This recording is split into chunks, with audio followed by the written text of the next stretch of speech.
il y a le livre du Zohar.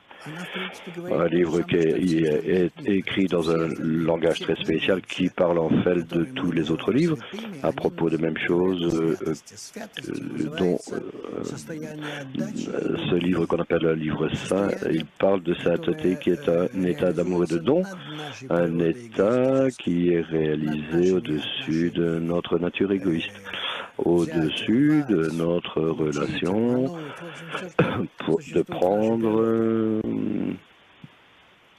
et voler et mentir tout ce qui existe dans la nature de notre monde. Mais tout ce qui est contre cette nature, opposé à cette nature, tout ce dont nous pouvons rêver, on ne pourra jamais réussir cela si on n'utilise pas la sagesse de la Kabbale. Donc le livre du Zohar décrit pour nous tout ce que les autres livres décrivent, mais il parle de cela d'une façon très particulière. Vous voyez, le livre du Zohar a été écrit après ce groupe appelé les Nations d'Israël, qui en réalité est une grande dizaine qui en elle-même étudiait le Créateur.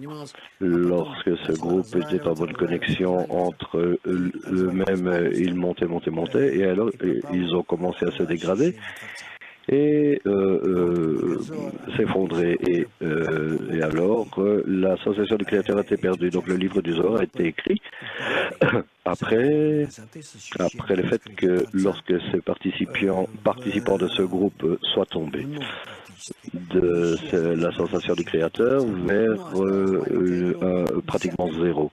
Ils ont commencé à ne plus ressentir cela, à ressentir le Créateur. Donc une seule dizaine est restée. Une seule dizaine est restée de cette nation, et cette dizaine, sous le leadership de Rabbi Shimon, cette dizaine a écrit tout ce qui est arrivé précédemment dans un langage kabbalistique. Et on cachait cela, cachait ces écrits qui ont été révélés comme accidentellement.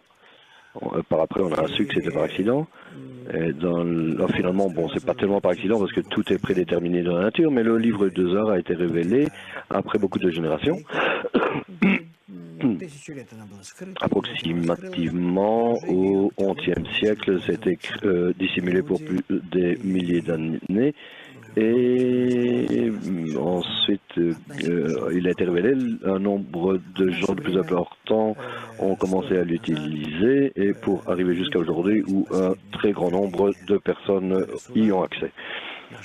Donc, dans son écrit de la dernière génération, le Baal HaSulam a écrit un commentaire sur le livre du Zohar pour que nous puissions comprendre ce livre correctement. Et c'est pourquoi nous utilisons son commentaire qui est en fait un grand livre. Le livre du Zohar est un petit livre, et peut-être avec cela fait 10 volumes avec le commentaire du Baal HaSulam. Nous utilisons cela pour avancer correctement.